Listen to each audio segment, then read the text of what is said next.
Good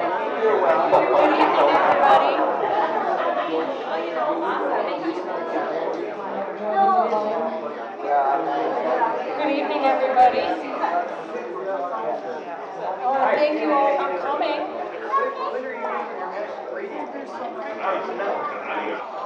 I want to start by acknowledging that we are on the land of the Crow Indians, the Métis, the Blackfoot, the Salish Kootenai, and of course the Little Shell Chippewa, all of whom have occupied this land before my ancestors got here.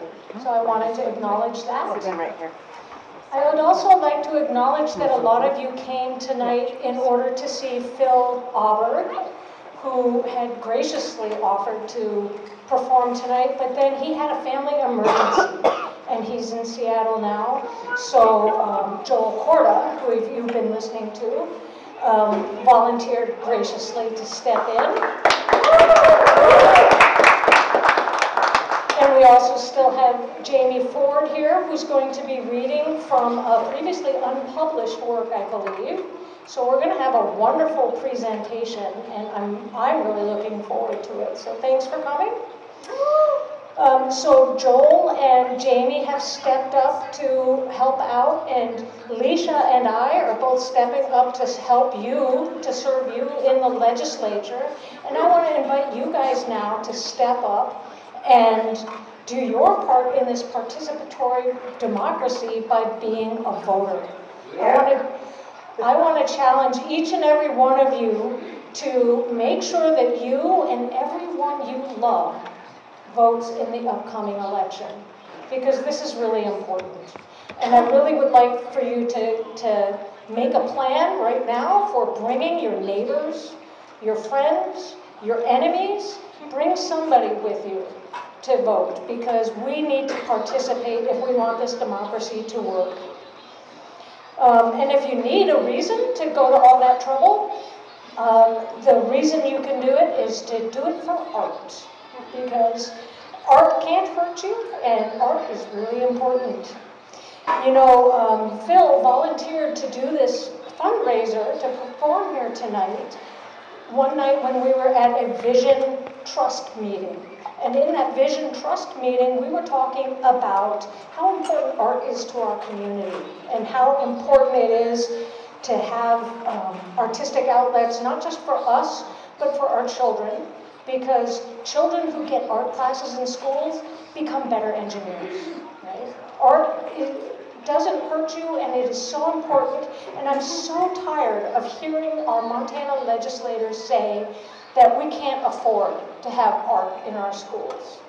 Now, you guys are the voters, you're the constituents, you're telling the legislature what to do. Do you think that we can afford to have art in schools? Yes. Right, so let's be voters and vote that way. Phil also told me about a really nifty program by the Montana Arts Council called the Entrepreneur Program. And in that program, they train artists, or help them to develop their artistic works into businesses, help them create business plans and all sorts of things like that. And the artists who have participated in these programs have generated over $1 million of new gross revenue, new gross sales, since participating in the program. That's a 157% increase over the period of time that they were in this program. And I'm tired of hearing our legislators in Montana tell me that we need to give tax cuts to the wealthiest people to create jobs. I have yet to see one single stock buyback that has produced 157% of revenue growth for our Montana communities. And I think it's time that we tell them what to do rather than letting them tell us what to do. So I want you to imagine what it would be like. I know some of you are old enough to have heard this before, but imagine what it would be like if the Pentagon had to have a bake sale to fund the newest gold-plated toilet seat, and our schools were fully funded. And we can do that. That's a vision that we can achieve. And the way to do that is to elect more women. Yeah.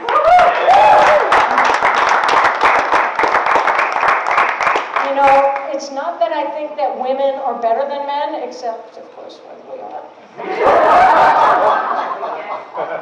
And as a matter of fact, my role model during this campaign has been a man. And that role model, is, as a matter of fact, is one of our founding fathers, William Penn, who started the first Quaker colony. And his, the charter for the Quaker colony in Pennsylvania, named after William Penn, that charter was the basis for our Constitution, right? And those values still inform my vision today. And I really want to bring that forward. William Penn said, when we're facing times of strife and trouble and we tend to fall back on hate, to step back, and he said, let us now try what love can do. And that's what I'd like to do in the legislature. So thank you so much for your time. Thank you for coming. And I'd like to introduce now Leesha Ford.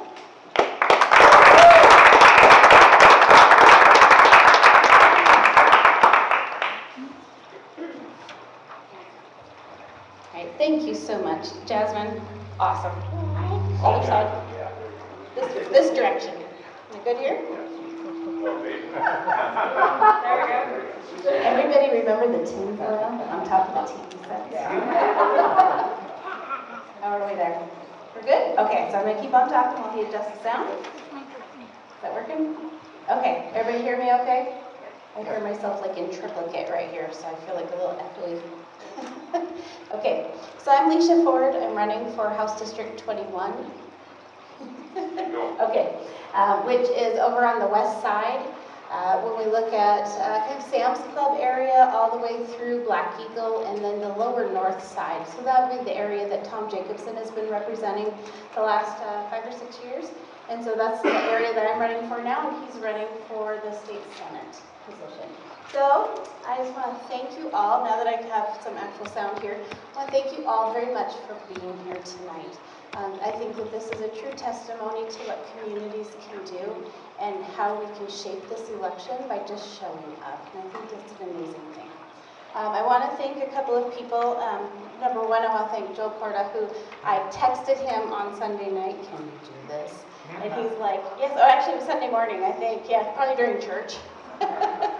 And I've known Joel since I was in high school. We went to Great Falls High, and he was one of those wonderful seniors that you got to watch when you were like just a new choir student, and you watched the whole like Delphian and the chamber singers. And so I have grown up absolutely following Joel and just thinking what an amazing musician, and I feel really blessed that you accepted the call and said, yes, of course, I can do that. So thank you very much. So don't leave early tonight. He's going to play a little bit more for us. And then around 8:30 or so, Megan Carls is also going to join us. She's doing some lessons tonight. She can't get in quite early enough, but she plays in the symphony and will be having a violin performance for us as well. So some background there. Welcome. Come on in. It's Andrew, local bookstore, right there. Bookstore, yes. The other person I want to acknowledge is, and he's sitting over at the table kind of behind the Perrier over here, yeah. So this is Liam Morrison. He's got the checked shirt on here. I call him affectionately, I've rotated between babysitter, handler, yeah, he's got all sorts of jobs. And basically, he's been working with Montana MDLCC, and he has been helping us a tremendous amount as candidates, getting our word out, helping us to organize our campaigns, coordinating volunteers and that sort of thing. So if anybody is interested in volunteering and doing doors or phones or anything like that, he is the person to go and chat with.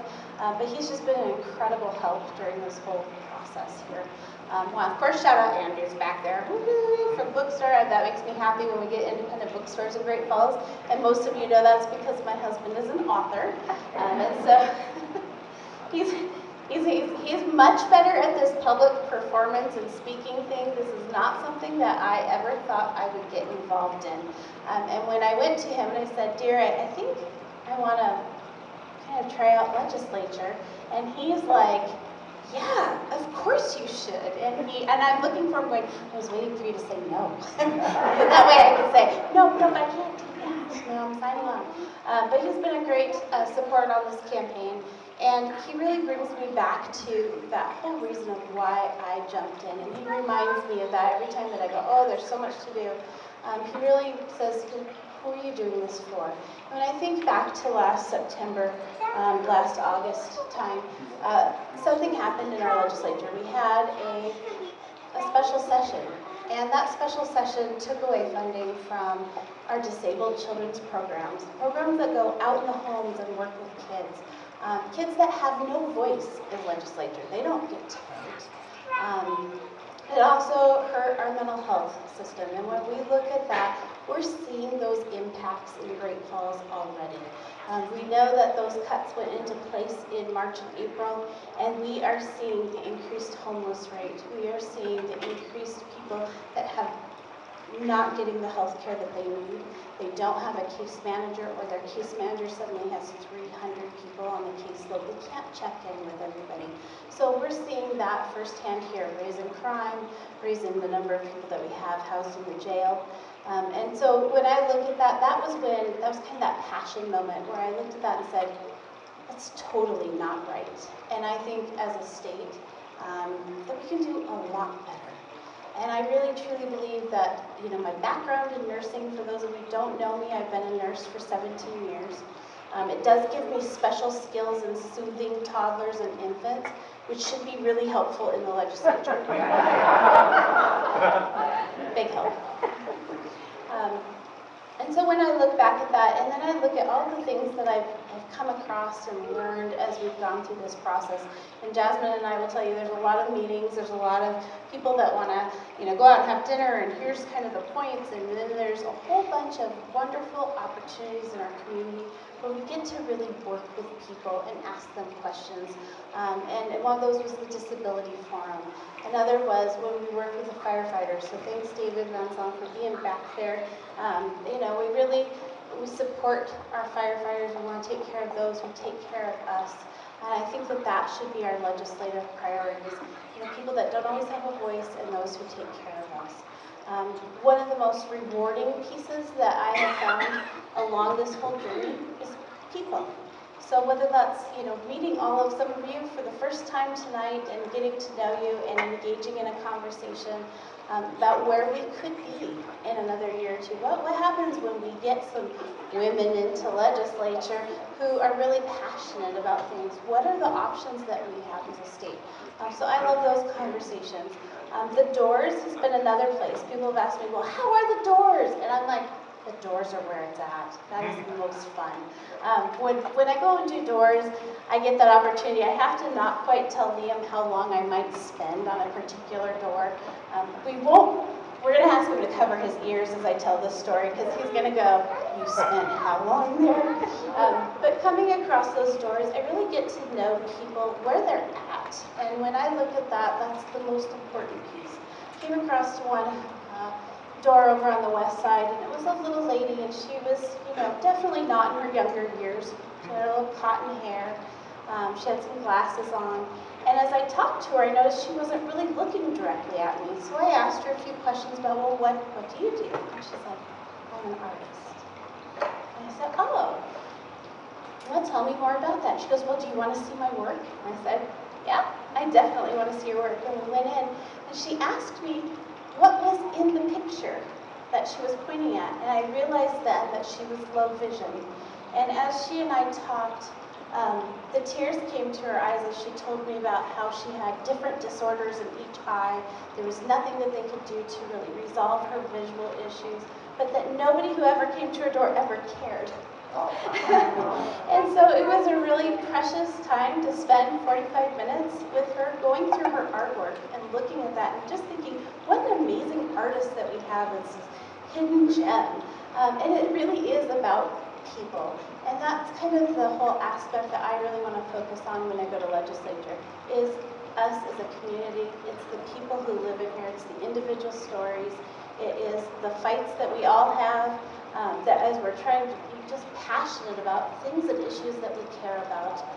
And I look at that, that's my duty, is to bring the people's voice to Helena. It's not about what I want. It's not about what I think needs to be done, although my husband will tell you I'm quite bossy. This is a firstborn child. He's the lastborn child. I'm bossing her up just a tad. So, as we do that, don't hesitate to share those stories with me. Those are what helps me to move other people's hearts. When I think about her and being lonely, and yet she still wants to stay in her home, that's the person that I think Montana Legislature, we can help provide care in the home. We can fund that better. There's a lot of things that I think as a nurse I'll bring as far as my knowledge about medical and about nursing, but it really comes back to what can we do for our own community to help people thrive where they're at. And of course, going back to the arts, because I know Jasmine talked about the arts, and I'm like, yes, the arts. As you know, I'm married to a man who's an author. He makes his living on the arts. We have kids in music school and planning to make their life living in the arts. And so I think that there's something really valuable that we can bring from that and support. And I want to thank my husband for all of his time out in the rain this last week, for putting signs out. He's been a sign maniac with his red shoes. And so, as we get, I'm going to just announce it. Can I introduce you? So this is my husband as of 10 years. I call him my current husband. That reminds him to behave, right? So Jamie and I, between us, we have 6 children. They're all in college and at various states. We have raised a brood, is basically what we call it. We joke about our house being the Alpine Colony. We live on Alpine Drive. It's the Alpine Colony. And with that, he brings a lot of fun to story building and storytelling. His job is mostly just writing. He stays at home in his pajamas and writes, and I go to work and dress up, and I don't think it's very fair. But he has a very special story to share with you guys tonight. It's a short story. He'll share that with you. And one of the great things that I love about being married to an artist is he's not afraid to say what he really thinks and feels. He can kind of allude to things that maybe, as I'm thinking about politics, I can't quite allude to. But he has sort of a freedom with the pen. So I think that this audience will really enjoy this story. It's kind of a political statement to be thinking about how we're voting in people and where our future really is as a nation and as a state. So, Jamie Ford. I do write a lot of short stories, and lately I've been asked to write a ton of them, and there seems to be these collections of anthologies, short story collections, all geared to the upcoming election. And there's a lot of, and I've been invited to write for a couple of them. So this is a story that is in a collection that I believe will come out the week of the election. I'm actually not supposed to share this with anybody, so don't record me, or you can just mute it.